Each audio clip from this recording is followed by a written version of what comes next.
เราพอลืมกดอีกซะตกวงโป่งใจตกวงโป่งใจเซิร์นนางจ้าวันนี้มีกินมีซุมมีแซวอีกแล้วจ้าพี่น้องจ้าก่อนอื่นก็ขอบคุณพี่ทีเด้อจ้าขนาดว่ายุ่งเพิ่นกันยังอันห่วงยันน้องๆบ่ได้กินอีกแล้วมื้อนี้ก็ได้ก็เลยถามอีคิวว่าอีคิวอยากกินหมูกระทะคันถามอันในกลุ่มกับบ่มีผู้ฮู้ว่าสิกินอีหยังอยากกินอะไรก็ได้มันไม่มีขายก็เลยกินหมูกระทะแต่ว่าจุ้มเอานี่แหละพี่น้องเจ้าเก่าเจ้าประจำหมูกระทะบ้านน้องบัวแหละทั้ง4 ชุดจ้ะชุดละ300กับ1,200แล้วก็เครื่องดื่มนะคะจากนั้นก็ขอบคุณพิธีเด้อขอบคุณหลายๆขอบคุณ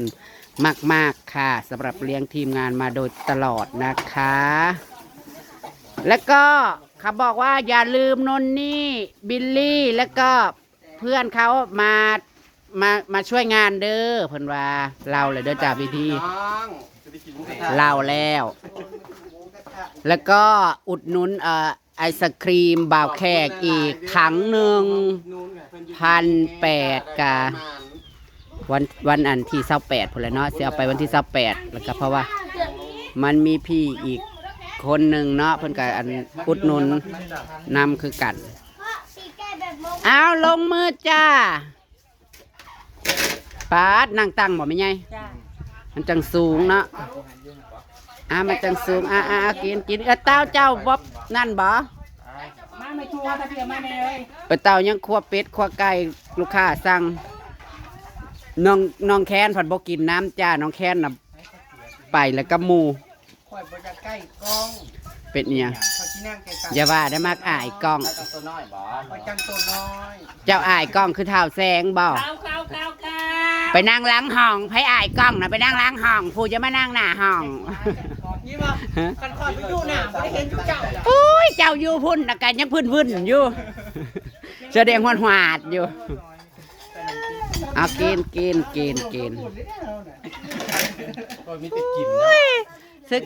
สมใจอีคิวแล้วมื้อนี้นะอีคิวเอาปิดโทรศัพท์น่ะตั้งใจกินเร็วๆเอาไว้ซะก่อนไว้ได้บัดย่านไอโฟนได้โทรหาไปอีกนั่นเจ๊ที่มาแจกนั่นจะมาจะกินหมูกระทะมาแจกกับข้าวมื้อนั้นนะมาแจกกับข้าวมื้อนั้นเพราะว่ากินบ่เป็นบ่เคยกินนั่นแหละแซ่บได้ไข่พะโล้ซะนี่นั่นเขาไปซื้อฮอดเทือนเขาบอกไปขายกะกินนี่ไปต้มนี่ไข่ต้มได้แล้วโอ้ยผัดกินมะข้าวโพดช้องหมากก็คือจังหวะอยากอันผัดกินอ้อมพักแล้วก็มานี่โยกันยังบอกว่าซีเลี้ยงอีแล้วพี่ตีเลี้ยงมาพี่มอกันฉันจะคุมไหมฉันจะคุมเอากล้องหนาดีกว่าเปิดเลนสวายไปเลยกินแซ่บพี่น้องนอกลูกตีพี่น้องนอกแน่มากินซักกันอีตุ้ยมึงนั่งถือข่างว่าบนนักบ้ามึงจะมันก็ได้จำเป็นปันบ้านั่งถือข่างอันนี้แซวเด้ออย่าพาแซวจะรับไปสิลูกนี่อย่าตั้งย่างเนาะเอาปริญญามันบักอันนี้นั่นต้องเอามาไว้มันขินมันจะบ่อายบักนุ่นนะมันต้องเอามาก่อนมันจะกันวันที่1กับองคลักษ์ข่อยมาอยู่แล้ววันที่1ขลักให้ไว้แบบนี้ดียังได้โหว่าองคลักษ์กันอยู่องคลักษ์ที่ทักแนวเมาย่านตุกน้องโอ้แม่เลยอันนี้แห้งกับมีห่านเฮ้ยบัดนี้นะมึงตายบักบินเป็นหัวนะเป็นห้าววันยับย่านไม่มีไก่ระดอกไอโอนะบอกย่านอย่าปากย่านไปล่างเอาวันซุปลงอีนั่นเด้ทั้งน้ำมันขึ้นแน่นปวดถึงในเสี่ยวมือเนาะไก่ทอดเลยมันไม่ได้คิดกันหุ้มเข้าไปจนมันกินข้าวเช้าอันนี้เขาจะข้าวหวานข้าวเขียวข้าวตากินได้ แค่อันนั้น เรามาใส่ตอนนี้โลมอมคนนั้น ตุ๊กตา ใส่ บา ตัว ร์บี้ นี้นะมันคิ้วเฮาน่ะบ่เอาแก๊สบ่ ตังได้3ทุ่งที่ชุดเนี่ยได้3ทุ่งทางตังทุ่งละโลไปอีหยังกลางบ่เป็นเลยนี่มาก็เอาดูจ้าหมูนะเขาบ่ให้เนาะ เอาเสียตัวเลือดแทนนี่ พี่พ่อสิเอาให้พี่จะเข้าไปไม้ไว้ น้องเราบ่อยากมีสูตรใช้งานเอื้อยจะได้เดี๋ยวนี้นะ อาจารย์ปล่อยน่ะบ่จักสุดได้ออกงานบ่ออกงานนุ่งน้ำกันเมื่อผมบ่เคยมีสุดงาม บอกลูกรู้สีหยัง สีขาว จะสีขาว มีไหม ชุดนักเรียนมีไหม ไม่มีแก่ส่วนสันก็ไม่มีแก่ใส่ไปเลยส่วนอะไรก็ใส่ไปเลยจะไม่มีนะ กินเมเซียว ตอนนั้นต้องไปยืมผ้าคลุมหลวงพ่อ จะไม่ใช่มีเมเซียวบ่ได้ได้เมเซียวเจ้าไหน เอาเสื้ออันนั้นเขาจะใส่ได้บ้างล่ะ บ่อันนี้ให้ลองเจ้าสาวนี่ ใน นะ ส ชุด มัยเป็นกูบ้า เพื่อนเจ้าสาวมีบ่ชุดเพื่อนเจ้าสาวไอ้ตุ้ยตุ้ย เสื้อแต่สมัยเป็นกูบ้า ทำไมตัดผม โอ้ 300 กินทั้งนั้นมันบอก ทำไมตัดช่วงเงิน เก็บเอามันสูง เอายังลูกจะเอา บ่ได้เป๊ะเอาบ่ได้เป๊ะกับพี่ นั่งงงก็ บอกเอาเดี๋ยว แต่จะช่วยนะตัวผมนี้แผ่นๆแบบนี้ บอก อย่าพาไปเดี๋ยวพ่อมาพ่อให้ แต่กูบ่ได้ยุ่งนะ เอาเดี๋ยวแบบนี้ นั่งออกมาเบิ่งแบบไปกินเอาไว้ พ่อให้ เท้าน่ะคือตีนเขา พ่อยาพ่อ รอบนี้มันคือบ่ให้ พ่อยาสลบยาบ้า มันเป็นตีนเขาว่าบ่ได้กระทืย รอบนี้เขาคือบ่ให้กุ้งในหมูกระทะ บ่มีกุ้ง วันนี้บ่ได้กินแล้วในสวนนั่นกินไอ้แขกเรากินน้ำบ่ได้ กินโหลมันเป็นหยัง ปลาหมึกมีสุกแล้วน้ำสุกแล้ว บัดนี้ว่ากินข้าวก็เอาพักมาแล้วมันบ่ทัน เอา สุก มาดูโทรศัพท์เอา กินได้มันสิโต๊ดก็เก้าได้ ก็ต้นดอกคุโมริยาต้นแล้วแม่ อย่าเพิ่งแห้ง มันบ่ทันได้สูกได้ตีโอ้ยมันบ่ได้สูกได้มันบ่ได้ลงไห้คือประเด็นนี่นะ กินพอยุ่งพอยุ่งนะ ปลาลูกโตไปหาไอ้ฝนน่ะ เลยคนตัง ไม่นะ จะนั่งเสียงซ้ายใกล้แล้วจะ นั่นเจ้าอย่านั่งติ่งซ้ายแล้วให้กันอยู่บ้านนี้ ว่ากันน้องจิ้วฉันว่าอ่านเอมันยึดไก่มีคนติดถีบออกไป บอกเน่น มันเฮ็ดเอา โอ้ยแขก กระโดดจูบไปวะ แขนเพิ่นกันให้มันยับมาให้มันน้อย แกมาจิตอย่าเปิดเยอะนะหมอ บ่ขอหาบ่แม่นขอนั่นเด้อเอาสายพยาบาลเจ้าจักรยานไปอีกให้เจ้าใกล้กัน แต่นี่มันก็สิไปนั่งนอกศาลคือบ่ได้โทรหาสอน เอาเซ็ง โทรในมาก็เลย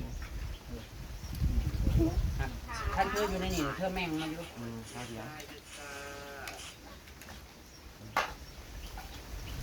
จะให้คิ้วนี่เอายังคิ้วยังเป็น เอา แผ่น แค่นั้นแหละ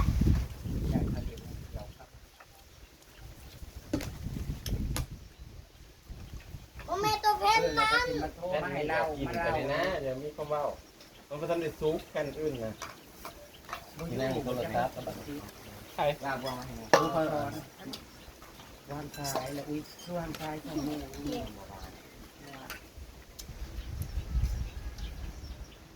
จิ้มมันจิ้ม เราเกี่ยวปีกิน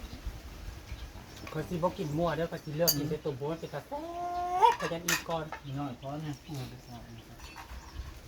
เว้าเลยเลือกว่าซั่นสิเลือกกินแต่ตุ่มบ่มันเป็นตาแซ่บก็จะอิ่มก่อน ปลาจะลิอาย เพราะว่าก็กินสมปลากุ้มซาทุ่มละมักมาแล้ว ปกติซื้อมาก บอติดเอาอันนั้นร้อนเนาะโอ้ยกำลังบอกมันกินมัน กินมัน ขลุ่นเลยนะ มันต้องทำมาตัดเลย นุ่มบ่ หัวสิ ตาสถานะตัวมีเลย ดี มันนี่แต่มันฝนมามันบ่ละ ใจเย็นๆคือน้ำลวกปิด เอาต้องซื้อมาเฟือเหมือนกันบ่ เต้ามาเลยเต้า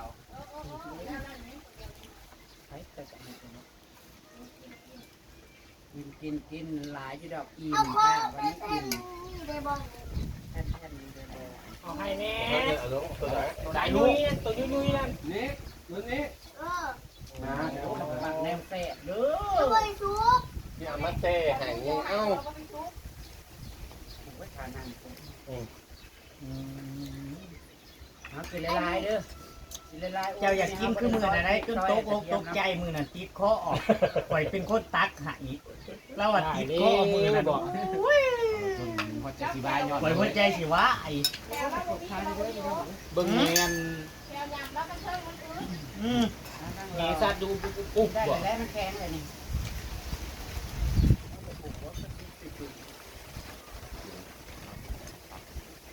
เตรียมเด้อผู้ใดสิอุดหนุนหมูเบาแขกกับคนสิคั่วขายพี่น้องโลละร้อยเพราะว่าเบาแขกและเจซี่กับสิได้คั่วขายเลยแหละมันบ่มีพ่อค้ามาซื้อเท่าไหร่แล้วมัน เดี๋ยวเอา 35,000กีบ ก็เริ่มตอนที่นั่นว่า 35,000นี่มันจักบาท บ่ฮอดมันหาแต่ว่าเนาะคันว่า6-8ทูนะ ไปนั่งเบิ่งเขากินยังไง ยังบ่เต่าเป็นนาคารา เนื้อนะ บ่ได้เบิดแต่มึงไม่พูน กินบางน้ำ โอ้ยสักสิบ่เบื่อบ่สักกิปลาหมึกคือมันหยาบแท้ เว้าอ้างเขาอยู่หันละ จะเอาเสร็จแล้วมาลงก่อน สักสิกินผักฉันบ่กินดอกตอนนะคะ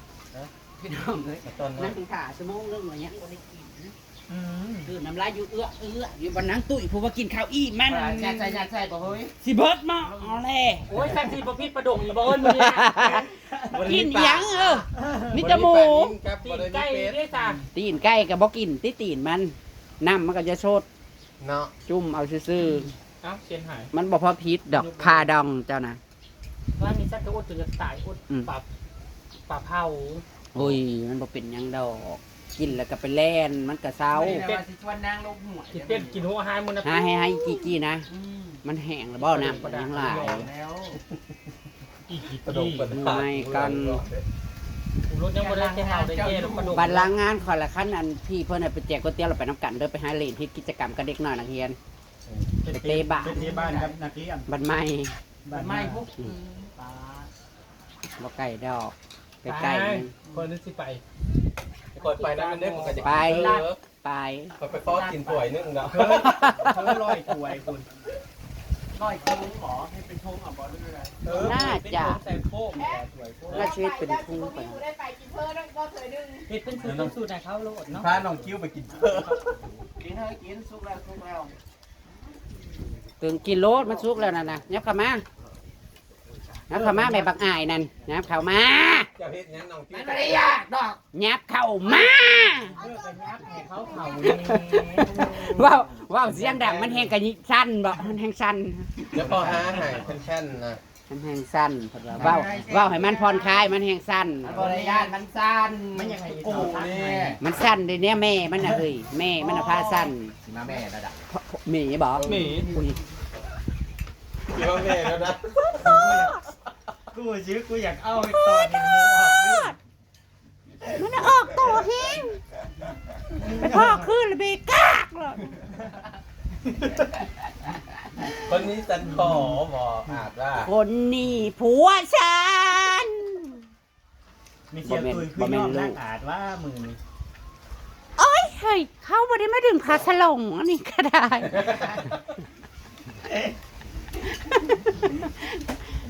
คนที่ บ่ได้ดึงพาสลงนั่งแล้ว กินอะไรลูก เนี่ย แล้วพระเจ้ามาอากาศก็ดีดีพี่น้องเอ้ยมันเนี่ยนะลมก็วงนะคุณแซ่บแซ่บ ลูกกินมาได้คู่วะ กินฮะอีหยัง ลูกใครถ้วยคู่อ่ะ ซูมมันกัน คอยก็มีปัวใหม่แล้ว อีน้อยๆนะมันอีน้อยๆนะมันแท้ๆได้ถึงมันสิบ่ได้กินกับบักน้อยๆได้กินมันก็นั่นได้เด่นน่ะมันบ่ได้กินได้น่ะมันบ่ได้กินได้มันก็ขี้มาให้แต่บักน้อยๆนี่มันบ่ได้กินพระประไดได้ คอยก็คีบใส่จานไว้ให้พกแค้นไปก็เด้อ เออนักตุ๋ยแต่ปันบ่ขี้ไม่เข้าบ่ฮู้จักขี้ไม่เข้า พอเด้อไปสิคีบไปพกแค้นไปเด้อรักขึ้นมันเบิดก่อนแล้วถึงเอาทานมาใส่ใหม่ครับอันมันขาด แซ่บแซ่บแซ่บแซ่บจ้ามาเด้อพี่ดีเด้อมากินกับน้องๆเด้อจ้าแล้วก็ FC ทุกๆคนด้วยเด้อจ้าโอ้ยไอคิวทานางกินไอคิวนะ มัน โอ้ ใจ เสียงเอื่อมดังภาค นะแต่แค่นๆนะสั้น คิวถามเจตุ๋ยอยู่เจ้าพ่อหิมหรือว่าเจ้าเอื้อมแล้วบัดนี้ เจ้าบ่กินข้าวมาแล้วนะบ่ อ๋อเขาสิเพื่อไอ้แค้น โอ้ยทานางกิน โอ้ยนั่นน่ะแล้วระวังห้ามน้อยออกเด้อ ส่งหน้าเอง นางมันเจ็บๆด้วยนั่นแล้วก็จังอยากกินห้ามพุ่นน่ะเขาเป็นนางย่อนๆค่ายอยู่ ไอ้แค้นไปแล้ว คุณบอก หืม เพื่อนบอกว่าต้องมันใหญ่สักก้อนจะกินได้ ห้ามน่ะกันน้อยๆนึงก็ยังอยากเถอะวะ